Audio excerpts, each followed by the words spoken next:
अस्सलाम वालेकुम dear students.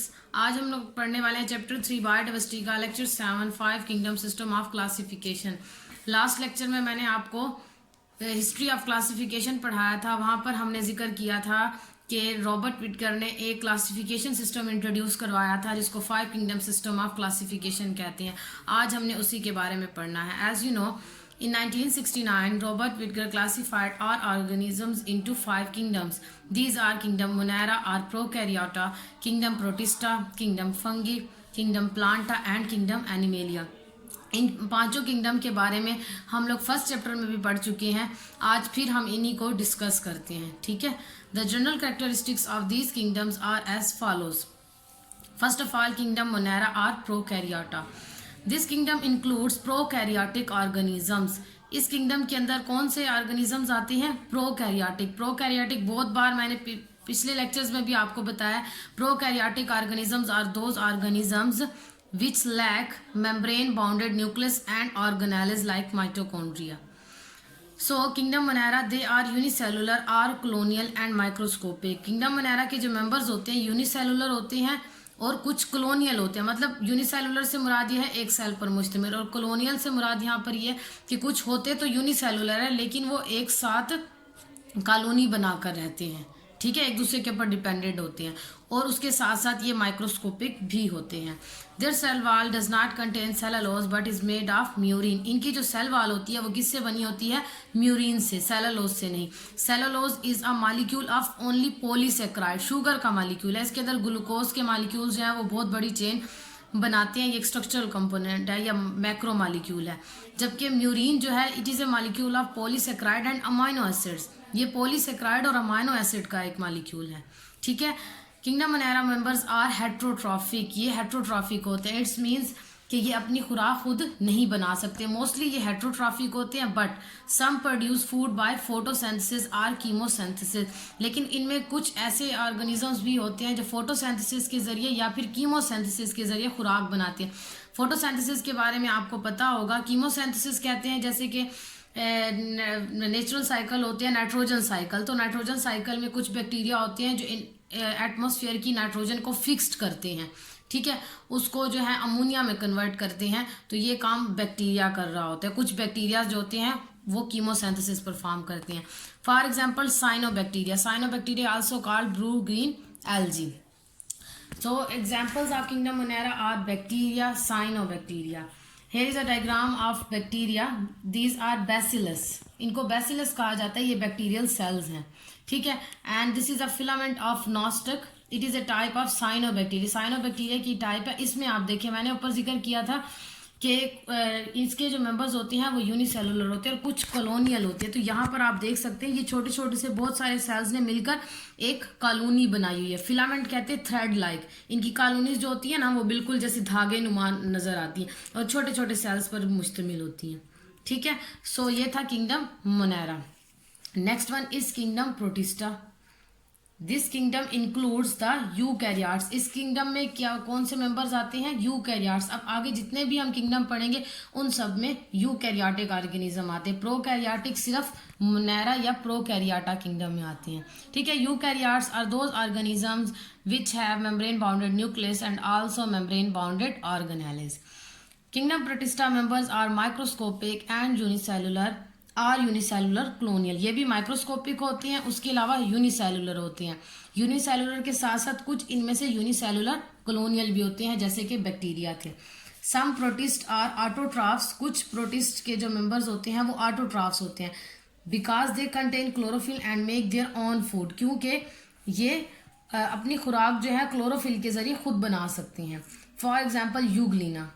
While some protists are heterotrophs because they lack chlorophyll and cannot prepare their own food. For example, amoeba. Amoeba eat algae, bacteria and tiny particles of dead plant. मैंने पिछले point में आपको बताया कि कुछ protist के member ऐसे होते हैं जो अपनी खुराक खुद नहीं बना सकते क्योंकि उनमें क्लोरोफिल मौजूद नहीं होता। उसकी एग्जांपल हमारे पास अमीबा है। अमीबा अब अपनी खुराक लेता कहाँ से? अमीबा जो है वो एल्गी, बैक्टीरिया और दूसरे जो डेड प्लांट्स होते हैं उनके छोटे छोटे पार्टिकल्स को एज अ फूड लेता है।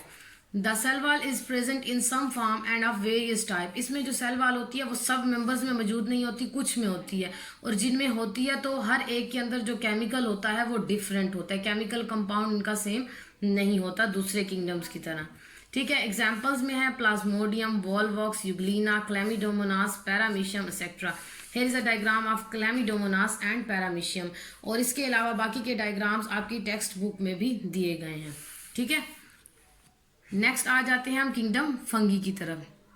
किंगडम फंगी में दे आर यूकैरियोट्स, इसके अंदर जो मेंबर्स आते हैं वो सारे के सारे यूकैरियोट्स हैं। They are unicellular or multicellular, ये यूनिसेलुलर भी होती हैं और कुछ इनमें मल्टी सेलुलर भी होते हैं। मतलब अब किंगडम मोनेरा में हमने बात की कि वो सारे यूनिसेलुलर थे, ठीक है, प्रोटिस्टा में बात की तो वो भी यूनिसेलुलर थे, लेकिन अब फंगी से जब हम बात कर रहे हैं तो ये यूनिसेलुलर के साथ साथ कुछ इनमें मल्टी सेलुलर भी मौजूद होती हैं। ठीक है, दे आर हेट्रोट्रॉफिक, ये क्या होती है हेट्रोट्रॉफिक, इट्स मीन्स कि दे लैक क्लोरोफिल, इनमें क्लोरोफिल मौजूद नहीं होता।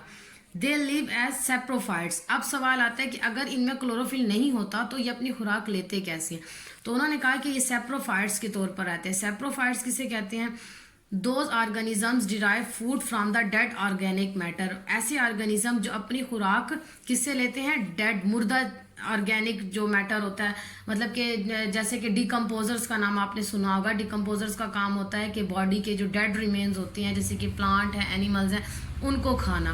तो कुछ फंगी जो होती हैं वो इसी तरह की होती हैं। ठीक है, वाइल सम आर पैरासाइट्स, जबकि कुछ पैरासाइट्स होती हैं derive food from the living cell of the host, host के लिविंग सेल से अपनी खुराक लेते हैं। मीन्स ये किसी की बॉडी में एज अ गेस्ट रहती हैं, और जब ये एज अ पैरासाइट रहती हैं तो फिर ये उस लिविंग ऑर्गेनिज्म को डिजीज भी काज करते हैं। ठीक है, fungi get nutrients by absorption, अब फंगी जो है वो खुराक लेता, न्यूट्रेंट्स किसी भी चीज से लेता कैसे है, तो जिस भी चीज के ऊपर ये ग्रो करता है उसको उससे क्या करता है, चीज को एब्जॉर्ब करता है, जज्ब करता है।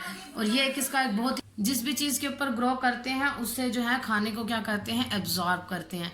Next one is their cell wall is made of chitin, इनकी जो सेल वॉल होती है वो किससे बनी होती है, काइटन से बनी होती है। ठीक है, प्रोकैरियोटा में हमने क्या पढ़ा था कि उनकी सेल वॉल जो थी वो म्यूरिन से बनी होती है, और इनकी किससे बनी होती है, chitin. It is also a molecule or polymer of sugar molecules और कार्बोहाइड्रेट्स। ओके, एग्जाम्पल्स में आ जाता है penicillin, bread mould, mushroom, rust and smut. Penicillin जो है ना ये बहुत ही फेमस किस्म की फंगी है, इससे एक सबसे पहली एंटीबायोटिक बनाई गई थी, उसको पेंसिलीन का नाम दिया गया था। ठीक है, ब्रेड मोल्ड का यहाँ आपको डायग्राम दिया गया है, जो डबल रोटी के ऊपर आप कहते हैं कि फंगस जो लग जाती है वो, इसको राइजोपस भी कहते हैं।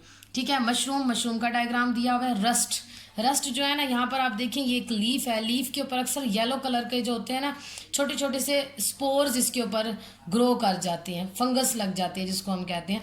तो ये जो है रस्ट की एग्जांपल है। उसके अलावा स्मट भी है, स्मट जो है ना अक्सर आप लोगों ने देखा होगा, ये भी प्लांट्स के ऊपर जो है ना ब्लैक कलर का उसको कवर कर लेता है, ये भी फंगस की ही एक टाइप है।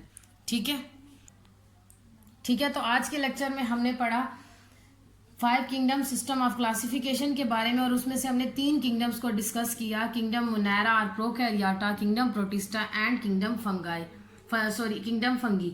अब बाकी के जो किंगडम्स हैं उनको हम अपने नेक्स्ट लेक्चर में डिस्कस करेंगे। Okay, thank you. आपको आई होप समझ आ चुकी होगी, और फर्दर डायग्राम्स के लिए आप अपनी टेक्स्ट बुक भी रीड कर सकते हैं। ठीक है।